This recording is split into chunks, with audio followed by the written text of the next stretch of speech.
Assalomu alaykum YouTube kanalim muxlislari. 23-fevraldagi original testlar tahlilini davom etamiz. 10-misol. P nuqtamiz 0,1 nuqtani, mana shu P nuqtani uchraydiganga burish natijasida hosil bo'lgan nuqta qaysi chorakda yotadi? Bizga ma'lumki, P10 nuqta koordinata boshidan 90 gradus ostida burilgan nuqta, ya'ni 90 gradus ostida burilgan nuqta hisoblanadi. Bundan kelib chiqadiki, P nuqtamiz y o'qining ustida. Uchradigan deganimiz, ya'ni 1 radian 180 taqsim pi, ya'ni 57,3 gradus hisoblanadi. Buni hisoblaydigan bo'lsak, 171,9. Endi 90 ga 171,9 qo'shadigan bo'lsak, 261,7. Bu o'z navbatida 3-chorak burchagi hisoblanadi. Demak, nuqtamiz 3-chorakda yotadi. Keyingi misolimiz. Agar modul C modul B dan kichik, bu modul A dan kichik, A imiz manfiy, B imiz musbat, C imiz manfiy bo'lsin. Masalan, A imiz manfiy, lekin katta, -3, 2 va -1 larni olsak bo'ladi. Endi mana bu ifodani topishimiz kerak. E'tibor beradigan bo'lsak, B minus C imiz har doim musbat bo'ladi. C minus A imiz ham musbat bo'ladi. A minus B imiz esa manfiy bo'ladi.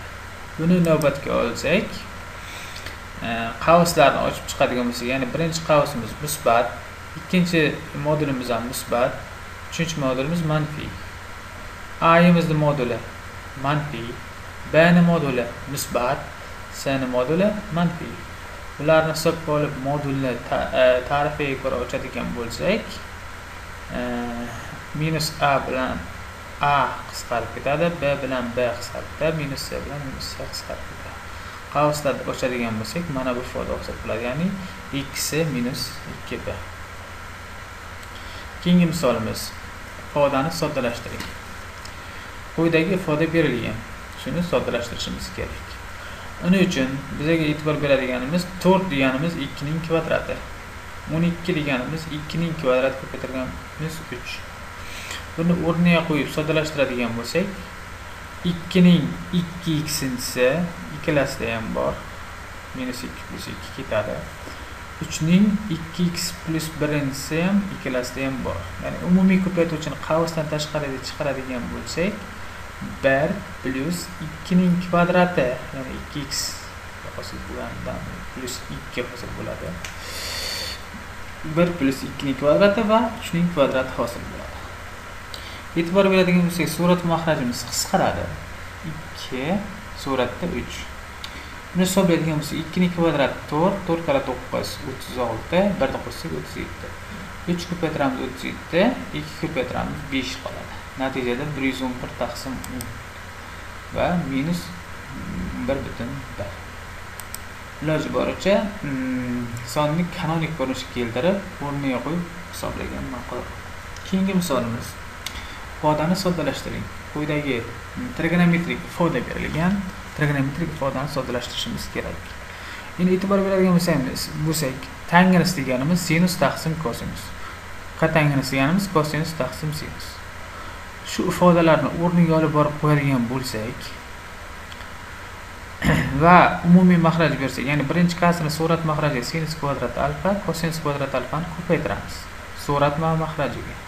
Ikkinchi kasrni surat mahrajiga ham sinus kvadrat 2 alfa, kosinus kvadrat 2 alfani ko'paytiramiz. Natijada mana bu ifoda hosil bo'ladi. Ikkita ifoda hosil bo'ladi. Umumiy mahraj beradigan bo'lsak, ya'ni birinchisiga sinus kvadrat 2 alfa, ikkinchisiga kosinus kvadrat 2 alfani bersak, mana bu ifoda hosil bo'ladi. Mana bu 2 qolib ketibdi, plus 2. Hop. Mana bu 2 qolib ketibdi. Endi e'tibor beradigan bo'lsak, mana bu qisqa ko'paytirish formulasiga ko'ra kosinus 4 2 alfa plus sinus 4 2 alfa.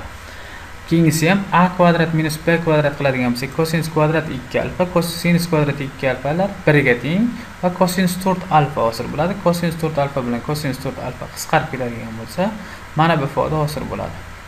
Endi umumiy maxraj bersak, e'tibor beradigan bo'lsak, kosinus kvadrat 2 alfa plus sinus kvadrat 2 alfaning kvadrati. Mana bu ifoda 1 ga teng. 1 ning kvadrati ham 1 ga teng. Maxrajni 1 taqsim 4 ni chiqaradigan bo'lsak, sinus kvadrat 4 alfa hosil bo'ladi. Ya'ni javob 4 taqsim sinus kvadrat 2 alfa. 14-misol. 14-misolga e'tibor beradigan bo'lsak, tengsizlikni yeching. Tengsizlikda e'tibor beradigan bo'lsak, asoslarga e'tibor beramiz. 3 darajasi x minus 1 umumiy ko'paytuvchi, ikkinchisida esa 2 darajasi x minus 1 da x minus 3 ni umumiy ko'paytuvchi qilib chiqaradigan bo'lsak, natijada 3 minus 1 2 ga teng. Bu ifoda 1 plus 4 minus 2 ning 5-si, ya'ni 32, 27. Bundan 3 darajasi x minus 4 katta yoki teng 2 darajasi x minus 4. E'tibor beradigan bo'lsak, daraja ko'rsatkichlari bir xil, asoslari esa katta. Ya'ni bunda surat 0 dan katta bo'lishi zarur. Yani x minus 4 imizni 0 dan katta qilamiz. Ya'ni x imiz 4 dan katta bo'lishi zarur. Keyingi misol, ifodani qiymatini toping. Logaritmik ifoda berilgan. Endi bu logaritmik ifodani topishimiz uchun e'tibor beradigan bo'lsak, logaritm 23/24 bor. Shuni x deb oladigan bo'lsak, 2024 imiz 2023 ning x-si. O'rniga qo'yadigan bo'lsak, mana bu x ning kvadrati, mana bu x darajasi 23 darajasi x, ya'ni x ning kvadrati hosil bo'ladi. Ya'ni mana birinchisi x ning 23 darajasi x kvadrat, keyingisi ham darajaning xossasiga ko'ra 23 darajasi x kvadrat, ya'ni bir-biriga teng, bular qisqarib ketadi. Va mana bu minus logaritm 2 logaritm 2 ning e'tibor bersak, 1 taqsim 2 ilzostining 23-si. 2 ning 2023-si. Ya'ni bu ifodalar qisqarib ketadi. Buni mana bu ko'rinishda standart ko'rinishda yozsak bo'ladi. Bu minus 2023 hosil bo'ladi. Bu deganimiz 2023 ga teng. 16-misolimiz. Tenglama nechta haqiqiy yechimga ega?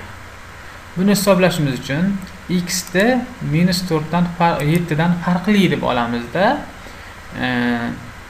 x plus 7 ni qisqartirib yuboramiz. Natijada quyidagi kvadrat tenglama hosil bo'ladi.